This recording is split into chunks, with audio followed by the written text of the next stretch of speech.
Pegasus World Cup 2023. Welcome to All Horse Racing All the Time. I'm your host, Al. In this video, I'm going to rate all 12 Pegasus World Cup contenders for the win spot. And I got a hint for you, Cyberknife is no lock. So we'll get rolling right away. I'm going to go right through these contenders, tell you who I think has a shot to win and who doesn't and why. And we're going to start with number one. Number one here is Proxy. Proxy. Now, this type of race, I'll let you know right now, the types of horses that win this race. There's a trend on this track, this type of race, and it goes back, it's a small sample size, 7 races really, but so far the pressing types have won 57%. Post positions, they've all pretty much won. The inside posts are 1 through 7, between 14 and 12%, and the outside post 8%. But that's no major, shift there in the percentages. And again, it's a small sample size. But the type that's been winning 57% is the pressing type of horse. So we're going to start with number one, Proxy. What do I think about Proxy? Okay, let me just bring up my charts. I think Proxy, based on the races it's run, its last 5 races, three of them are good enough to win this race, and it is the pressing type. It comes off a victory in a G1 at Churchill Downs at today's distance. Couple back, it finished third, 2 back in a G2. Still ran a solid race when you consider ground lost. It should save ground today. And then race at Fairgrounds at today's distance. It got stuck a little bit wide. Again, the rail is going to help this one. And its running type at 1 1/8, a repeat of that race likely wins. And I think Proxy is the one to has a big shot to win here. It might even be the one to beat Michael Statham, the trainer, and Joel Rosario, the jockey there. So you got pretty good connections. Together, they hit 16%. Rosario, 19%. Jockey over 937, last 937 starts. So Proxy, a contender. Now, number 2, simplification, it gets a little bit tricky. It raced in a G3 race, last out December 31st, New Year's Eve, and it finished third, and this is another one that caught a little bit wide. But this simplification might be the early speed. And the last race, I'll tell you what, a repeat of that makes this one a contender, and a contender at a price coming in at 15-1. So speed and inside gets Paco Lopez, who's 16% here for Antonio Sano, who's a very solid trainer. And the odds are number 1, by the way, Proxy, 9-2. So 1 and 2, these two contenders are alive, and that one's a live bomb. Now the interesting one is number 3, Riding with Biden. Most people are going to shrug this one off. Opens at 20-1, but this one has big early speed. Is a G3 winner. You go back to Parks, September 24th, and Riding with Biden, 1 for 1 at this distance, had a 100 Brisnet figure. But what I really love about this one is has the good early pace running at Parks. And Robert Reed, high percentage trainer coming in here. Shippers, Robert Reed, very solid trainer. Parks, 21% with Shippers. And you get Julian Leperoux up 10% here, 12% overall. But Riding with Biden, make no doubt, this one, it benefits from breaking inside and could surprise. This is another one that's run a little bit wide sometimes. And this one, again, this is one that should also benefit for the rail. And honestly, let's see, it's won 1, 2, 3 out of its last 4. No stranger in the winner's circle or on the board. And Robert Reed is on a roll right now. Over the last 3 months, he's winning at 29% of his races for 3.28 ROI. MSL Jaramillo is up, who is 16% at Gulfstream Park. That's where he does most of his riding. And Riding with Biden at 20-1. If some of the others don't bring their A game, and even if they do, Speed, I think he's going to like the speedy Gulfstream surface, and I think he might show more speed here even than he does at Parks. And he's a player at a big price at 20 to 1. Going to number 4, you got White Abroad. Okay, it hasn't really won lately. Did win a G1 here back in April at today's distance. It would have to resort to that. And its last race was at Aqueduct. Lately, it hasn't been running that fast, and it faces better today. White Abroad does have Safi Joseph Jr., the leading trainer over here during this current meet, and Tyler Gaffalione, who's 18% at Gulfstream. But number 4 at 10 to 1, I'll take Riding with Biden over this one anytime. So I'm going to pass on number 4, White Abreu. And number 5 is Bob Baffert entry, Defunded. And gets Irad Ortiz, and Irad Ortiz just won Jockey of the Year at the Eclipse Award the other night. Bob Baffert hasn't raced at Parks lately in a long time, but from 2022 to 2023 is 29%, and Defunded. With shippers, Bob is 29%, graded stakes 26%. This one is working well towards this, but in Santa Anita it ships. Now you got to wonder if the shipping is a problem. But this is a proverbial front runner, and he's inside, and he puts up excellent fractions last out. He's won 2 straight, has the 3rd highest Brisnet number, and we're going to just take one other look. And the last 2 races and its running style, won a G1 2 back, and it finished second in a G1 at Santa Anita in May, just by a length back. This is another one. It doesn't bring its A game.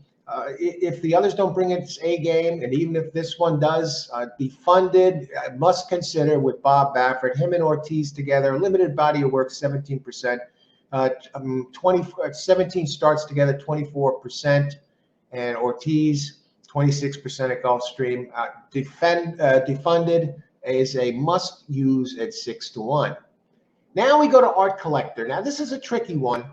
Art Collector back just a year and a half, a little more ago, maybe about a year and a half ago or so.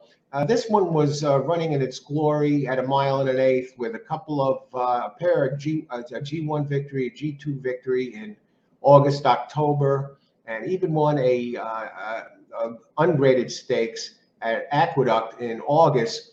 But really hasn't been the same horse since. Did win 2 back, but that was at Charlestown in August. Getting a bit of a price. His early speed, you're getting a price there with Art Collector. I believe others are going to be faster early. Art Collector at the distance, 2 for 4 at Gulfstream, 3 for 8. Let's see, the last time he did run at Gulfstream and had a near wire job in December on New Year's Eve, but it really it left a little something to be. Let's see, Art Collector. It ran at Churchill Downs, finishing 5th. I'm just looking at this Art Collector. Yeah, I don't think this one is in form right now. I think others are faster early. Art Collector, I think it had its run back in Saratoga in August of 21 through October of 21. Hasn't been the same since. Getting up there. I'm going to pass it Art Collector. There are other early speeds that I preferred. Moving to number 7, Skippy Longstocking. That's the one that ran New Year's Eve at Gulfstream. Ran a very good race. Has a strong closing kick, and it can take the lead or it can stalk. It fits the race. You're getting the leading trainer again, Safi Joseph Jr. in here, 23%. And Jose Ortiz, you have the other Ortiz brother, big threat here in this race. He has, his last race and his raced 3 back, both at the G3 level, are fast enough to get the job done here. And I love that he has 28 days off coming into this. And we won here last out at 1 1/16 and was still running strong at the end. So Pippi Longstocking, you got to use that one. Number 7, and you're getting 5 to 1. Get her number. Now, this is one that one run at the distance. This is a horse with strong numbers. get her number. Gets Luis Saez, Peter Miller, a shipper, 17%. I think the distance is going to be a problem. In this case, this one prefers sprinting and has nice numbers. I get it. Not for me in this race.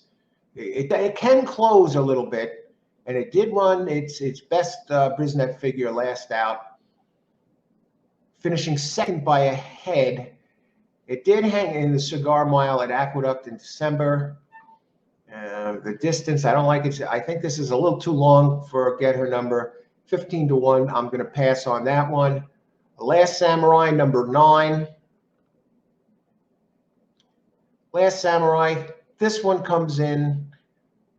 There's some nice numbers, some nice races. Wayne Lucas, legendary trainer. He only has 2 wins. He's 2 races at Gulfstream in the longest of times. And you get the legendary Lanfranco de Torre up.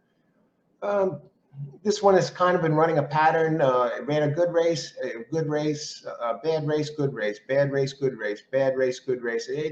Even if it runs its good race, it's probably not going to be enough today. And it's due by its form cycle that it's going to throw a clunker today, or one that's at least not good enough to win. 20-1. I'm going to pass on number 9. 10. Cyberknife. Very interesting. I think this one's going to take a lot of money. And the thing is here with Cyberknife, he hasn't gotten it done in the last 3. And he's had the same jockey forever, Florent Garreau. And Brad Cox, forever dangerous, limited body of work, 40% here at Gulfstream Park, 24% overall. I think this one is going to take a lot of money. At the distance is 3 tries, 2 wins, and a third. But looking at the running style and the outside post, on its best efforts, it's never doubled up. Its best efforts really, the last one really was a best effort, and it was a losing cause, lost by a head. And you got and the race 4 back is good enough to figure, and it's never doubled up on efforts like these. So I think it might take a little bit of a step back. The last race was on November 5th at Keeneland at a mile. And it got caught at a mile. Last race at Parks, the other race at Parks, it finished 3rd. It did win at Monmouth by a head in a G1 at this distance. I mean, if it repeats the last race effort and the race 4 back, yeah, I can get it done. And you'd have to be a fool to leave Cyberknife out. But, well, I'm going to watch the board on this one, and I have to believe the odds are going to go up because the outside post and other contenders, Florent Garreau has not really raced here, and Cox is strong. Opens at 5-2. I think that's way too low because there are other contenders in here as well. And we will go down now to number 11, and Stiletto Boy gets Mike Smith up 30-1. I just prefer others here. It's coming in from the coast, and others are faster. So I'm going to pass on number 11, Stiletto Boy.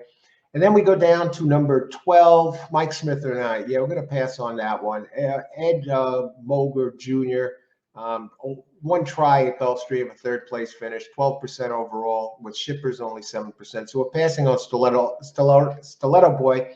Number 12 is an interesting prospect, OConnor. Now, this one opens at 10-1. Joseph Safi Jr., another again, the leading trainer, he has another entry in OConnor. And Castellano is up, a 14% jock, 17% overall.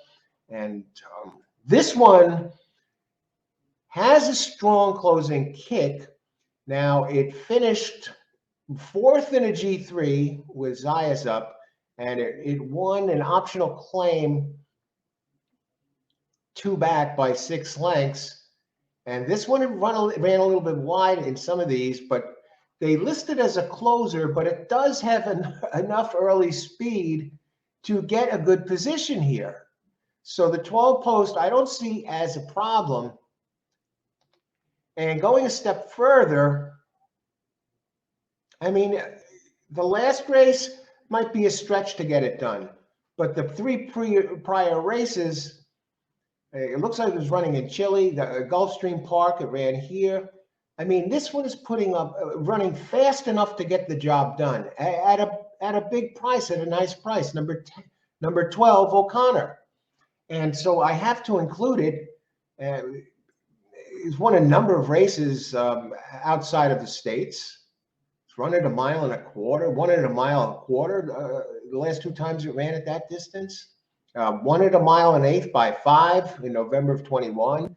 I got to think Castellano is an upgrade over Zayas as a jockey. And again, it shows some early speed. If you were going to bet around, if you're going to get a nice price on this 12, you might want to take a look at the show prices. I think this one has a big shot to hit the board, OConnor. So enlist that. Yeah, as you can see, the contenders I'm listing, Cyberknife is no lot because I've named a bunch of others that have a shot here. And the AEs, Hoist the Gold and Endorsed, they're more or less sprinters. I really don't give them a shot. So I'll pass on the 2 alternate entries. So to sum this up, do I think this is a good exotic race for within the race? You know, maybe it's an exacta, maybe it's a trifecta, or maybe you want to try supers. I think the strength of this race, from what I can see, this race is best suited for multi-race plays. Whether it be a daily double, or a pick 3, which you can play for 50 cents, or a pick 4 you can play for 56. The Rainbow 6 might be pushing it with the coverage required here, but I like this race for the multi-race play. And I think if I had to pick one horse in this race, I'd pick the number 1. I'd pick the number 1 Proxy. And so I'm going to list them here again. And so you're ready to go for this race. Proxy, yeah. Rosario and Stidman together, those two, they're 16% together, but I think the race sets up very nicely for number 1. And if there's another in here that might get it done, if I was going to try and narrow it to 2, I'd take a long, hard look at Skippy Long Stockings. That would be the other one. 7 and 10. If I was going to narrow it to 4, yeah, I'd use Proxy, Defund 1, Proxy 5 defunded, 7 Skippy Long Stockings, and 10 Cyberknife. But for the multi-race, that's for cutting corners in the multi-race play. But for the using them all, and you got some prices in here for the multi-race play, I would use 7 horses. Yes, 7, I believe, have a shot to win. 1, 2, 3, 5, 7, 10, 12. All right, post time for this race is 5:40 p.m. Eastern time, the Pegasus World Cup. So hope these selections help. Let's win some money today. Best of luck and win big.